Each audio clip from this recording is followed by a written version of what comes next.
In this series, we're going to cover the Crusades. Now, the Crusades were an absolutely critical period in the Middle Ages, and of course, at the highest level, it involved a major conflict between two competing faiths, Islam and Christianity. And there was really nothing like the Crusades in the Middle Ages. It involved major battles and sieges, and even large-scale amphibious assaults. And so these wars really had it all. Now, there were 9 Crusades altogether. The First Crusade was the most successful in that it succeeded in capturing Jerusalem. The rest of the Crusades were either outright failures or sort of stalemates. And another point I want to make, the first 6 were considered major crusades. The last 3 were smaller in nature. But in this series, we're going to cover all 9 of the Crusades. Now, in this video, we're going to take a look at the events leading up to the Crusades. And we're going to first cover what's going on in the West after the fall of the Western Roman Empire. And then we're going to cover events in the East. And that will lead us right up to the 11th century when the First Crusade was launched. Now, in the West, during the 4th and 5th centuries, barbarian groups began to sweep across Western Europe, causing mass chaos. And eventually this caused the collapse of the Western Roman Empire in 476. Now, that was more of a process rather than a single event. But eventually the Roman legions were powerless to stop some of these Germanic tribes. Now, I should point out that in the East, the Eastern Roman Empire remained intact. So that's an important point that I want to make, that Byzantium remained relatively untouched by all of the chaos that was going on in the West. Now, that term Byzantium has been used to describe the Eastern Roman Empire after the fall of the Western Roman Empire. But the Romans in Constantinople did not call themselves Byzantines. Again, that is just a term that has been used by historians to describe the Eastern Roman Empire. Now, out of all this chaos going on in the West, eventually one group became the dominant force in Europe, and that was the Franks. Now, there were 2 main Frankish dynasties. The first was the Merovingians, and the second was the Carolingians. Now, the Merovingians were very identifiable by their long hair. And you can see that in this painting of Clovis, who was one of the first Merovingian kings. And he was the first Merovingian king to convert to Roman Catholicism. And that was really a huge event in the history of Western Europe, because most of the barbarian tribes in Western Europe at that time adhered to a different form of Christianity called Arianism. And so this conversion of Clovis was a great boost to the Roman Catholic Church in Rome. And it turned out to be a successful relationship because, as I said, the Franks became the dominant force in Europe, defeating many of the other barbarian tribes such as the Visigoths. Now, as the centuries rolled by, the Merovingian line became weaker and weaker, and eventually they became more like figureheads rather than rulers, and that was because of the rise of the Carolingians. Now, the Carolingians, though, had a problem, and that was they were not the hereditary rulers of the Franks. The Merovingians were. And so really this involved birthrights. So what could the Carolingians do? Well, they sort of had to keep the Merovingian kings around for a while,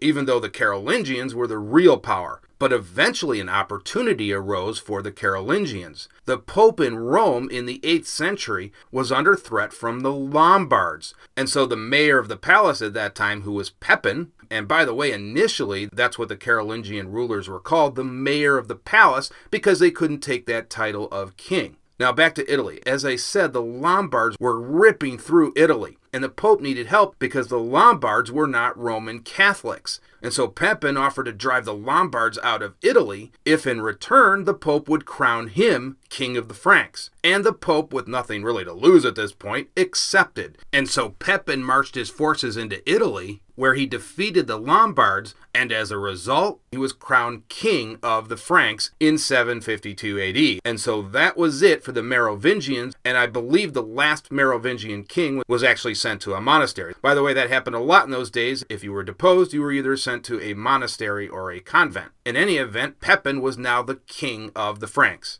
Now, this was a very important turning point in the history of the papacy because now the Pope could crown an individual king. And so birthright was not necessarily the important factor in determining who was the king. The Pope could do it, and this was seen as an act of God. God sanctioned this individual to become king. Now, over the next several centuries, the Carolingian Empire expanded greatly. It involved a huge swath of territory, controlling parts of modern-day France, Germany, Italy, and several other countries. And you can see that in this map right down here. In fact, that empire became so large that Charlemagne took the title of emperor, and that was something that hadn't been done since Roman times. Now, the Carolingian Empire had two big problems later on. Now, the first involved succession disputes, and the reason for this was the fact that the Frankish king did not hand over his holdings to the eldest son. It was split up between all of the sons, and so you can see the obvious problems there. And so when Charlemagne died, his massive empire was split up between his three sons, and this led to several wars. And so eventually the empire began to fall apart.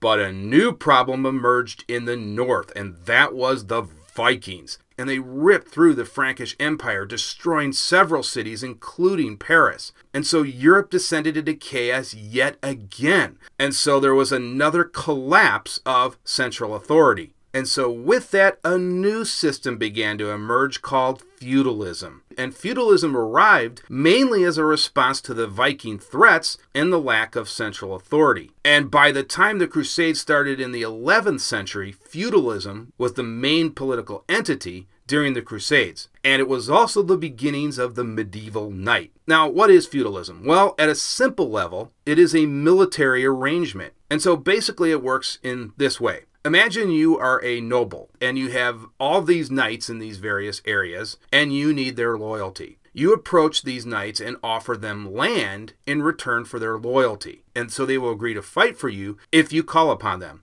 And as I said, in return, they are granted land. Now, you want to think of feudalism as a local affair. There was no real concept of countries during this time. These were smaller areas that were ruled essentially by warlords. Now, today we look at feudalism as sort of backwards, but then it really served a purpose. It protected local populations, especially from the Vikings and other groups such as the Danes and Hungarians. So it sort of kept the order in an increasingly chaotic world. Now, as I said, feudalism involved the knight, and also we start to see major castles being built. So a feudal lord would build a castle so that he could defend his territory against potential Viking invasions, or even other rival lords. Now, I should point out that after the Viking invasions, fighting began to drop dramatically. And so actually this period after the Viking invasions turned out to be a rather calm period in European history. Again, everything was very local, and there weren't really large wars. If a noble attacked another noble, it might have involved 50 to 100 knights. But again, these were not large-scale wars, and these were not large-scale armies. Now, that would begin to change in the 11th century with the Crusades, where we get very, very large armies that involve tens of thousands of soldiers. Okay, so let's move on. Now let's talk about the East and the rise of Islam. But before we do that, let's talk about the spread of Christianity. Christianity spread throughout the Roman Empire during the 4th and 5th centuries. And this, of course, occurred both in Western Europe and in the East and even into North Africa. And so if you take a look at this map on the right here, all of those areas in blue and in dark blue represent the spread of Christianity. And if I had a map of the Roman Empire, they would almost overlay each other. So the growth of Christianity went hand in hand with the growth of the Roman Empire. And certainly the adoption of Christianity by Constantine played a major role in the spread of Christianity. Now, in the East, there were three main beliefs before Islam. There was Judaism, Christianity, and Zoroastrianism. Now, Zoroastrianism was practiced by the Persians. And you can see the Persian Empire and the Byzantine Empire in this map below. Now, in 602 AD, the Persians and the Byzantines entered into a major war, and there was a lot of back and forth fighting going on that actually resulted in few territorial changes, but both sides suffered devastating losses. And neither empire was really the same after this war, both economically and militarily. Now, below the Persian Empire and the Byzantine Empire was the Arabian Peninsula, and this was essentially a huge arid desert. It was very nomadic and not heavily populated. Even the Romans saw no real reason to conquer it. They stayed well north of it. But this is where Islam was first established. And it was in 609 AD that Muhammad began receiving revelations from Allah. And he would recite these to his followers. And all of this occurred in Mecca.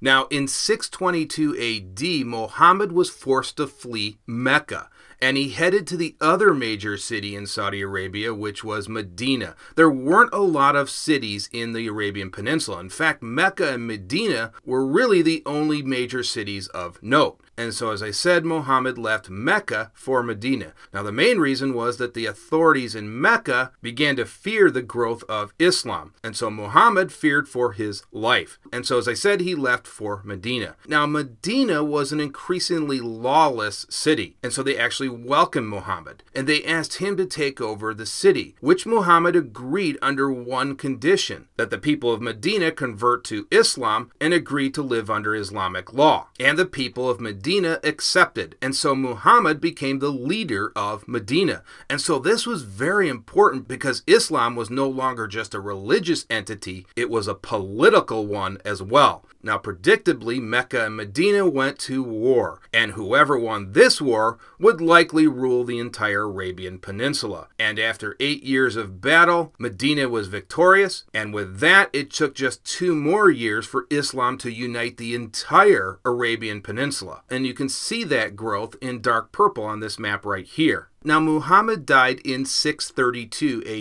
AD. After his death, 4 caliphs took over rule over Islam and the Arabian Peninsula. Now, shortly after this, Islam went on a tear. And you can see this area in orange. They conquered all of this territory. First, Syria, which was part of the Byzantine Empire, gone. Palestine, gone. Egypt, gone, in just a matter of a few years, and the Byzantines seemed powerless to stop these Islamic mounted warriors. And the main reason involved that war with Persia. Byzantium had been greatly weakened by that war, and the timing wasn't very good either, because the Byzantine-Persian War ended in 628, and just a few years later, Islam came rolling out of the Arabian Peninsula. Now, after the fall of Syria, Palestine, and Egypt, the caliphs targeted the Persian Empire. And in just a few years, that fell as well. And all of these areas very quickly converted to Islam. So the number of Muslims in the Middle East greatly increased. Now, serious divisions in Islam started to occur in 661. And that occurred with the death of Ali. Now, Ali was one of those 4 caliphs that had ruled after the death of Muhammad. Well, the Sunnis believed that Ali was the last caliph, and that there should be new elections for the next leader. The Shia faction, however, disagreed, and claimed that the descendants of Ali were the rightful rulers. And so there was this huge split in Islam that is still felt today. And so a war broke out, and the Umayyads won out. Now, the Umayyads were Sunnis, so the Sunnis initially won out, and they spread Islam to its farthest reaches during this time period. They conquered the Berbers in North Africa, and then even moved into Spain and Portugal. The Umayyads also established their capital at Damascus, and so they moved it away from Mecca, which of course was in the Arabian Peninsula. Now, there was yet another civil war in 750 AD when the Umayyads were replaced by the Abbasids, and this was yet another Sunni dynasty. Now, the Abbasids in turn moved the capital from Damascus to Baghdad, and that would remain their capital for the next several centuries. Now, in 969, the Fatimid dynasty conquered Egypt away from the Sunnis, and the Fatimids were a Shia dynasty. And so all of this division within Islam benefited the Byzantines. And so the Byzantines during this time period were able to hold on to Asia Minor and the rest of their territories. This after losing Palestine, Egypt, and Syria. But then a new threat emerged from the east. The Turks, and we'll talk about them in the next slide. Now, the Turks were originally conquered by the initial Muslim conquests, and so for a long time they were actually servants to the ruling Arabs, and we just talked about several of those dynasties. But eventually the Turks grew powerful in their own right and started to establish their own governments and even their own dynasties. And during the 11th century, they began to conquer provinces that were held by the Abbasid Empire. And eventually they captured Baghdad. And so the Turks began to conquer new regions in the name of Islam. And eventually they decided to move in Asia Minor. something that even the Arabs had been unable to conquer. And they won a battle against the Byzantines at the very decisive Battle of Manzikert. And this was a disaster for the Byzantine Empire because they lost tens of thousands of soldiers. And after this, the Byzantines were really never the same. And if you take a look at this map, you can see all of these cities that began to fall all around Asia Minor, which of course today is modern Turkey. Now I want you to look at this map on the bottom. Take a look at that area in purple. By this point in the 11th century, this is all that remained of Byzantium. Just Constantinople, Thrace, and of course Greece. That was it. And what did that mean? That was all that was really left of the Roman Empire. It had been reduced just to these few small provinces. And so that's what caused the Byzantine Empire to seek help from the West. Now there's one more thing I want to show here. There were 5 important centers of Christianity, and these were called patriarchs. There was a patriarch in Rome, of course, who was the Pope. There was the patriarch in Constantinople. There was a patriarch in Antioch, Jerusalem, and Alexandria. And by this point in the 11th century, 3 out of the 5 were gone and were now under Islamic rule. And that was Antioch, Jerusalem, and Alexandria. So this was a tremendous shock to Christianity.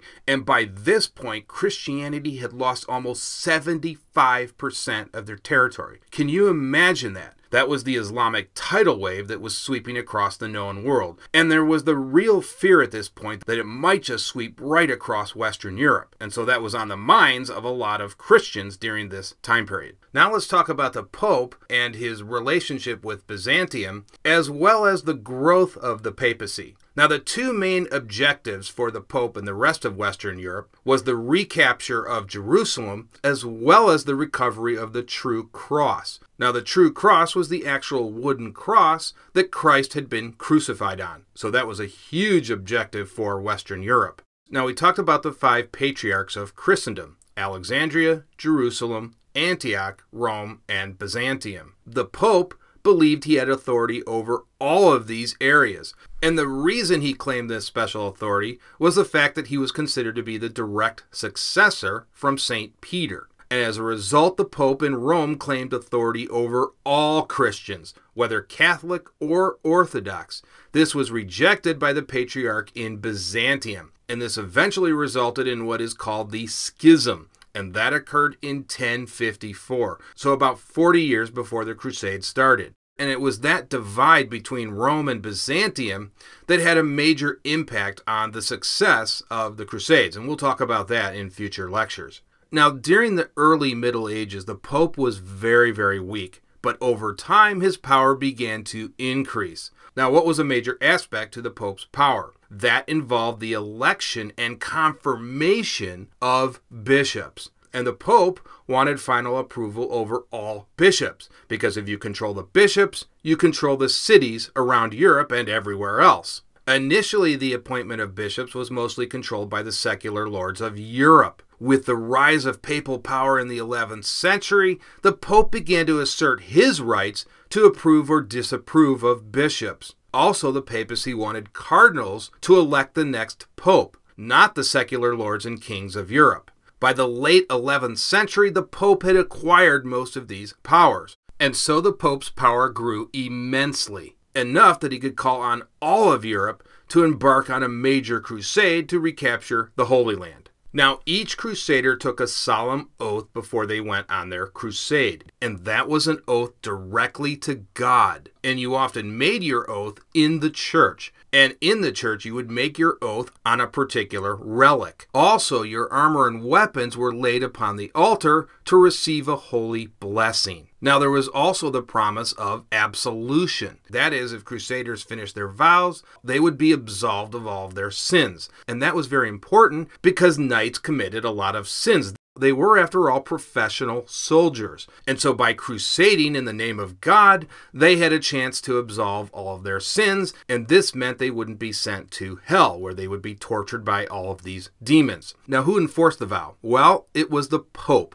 The Pope enforced the vow taken by the particular crusader. If it was not completed, the crusader could be subject to excommunication by the Pope. And so many nobles were actually excommunicated for not completing their vows. But it became somewhat of a farce because some nobles went on the Crusades even though they had been excommunicated by the Pope. And we'll talk about that in future videos. Now, the terms of the vow varied during different crusades. Sometimes you had to stay on until a particular objective was achieved. In the early cases, this objective would have been Jerusalem. And then other times it meant serving for a particular time period, or a tour of duty as it is called today. And then your oath was considered fulfilled. Okay, that is going to do it for this video. In the next video, we will talk about the First Crusade. See you guys then.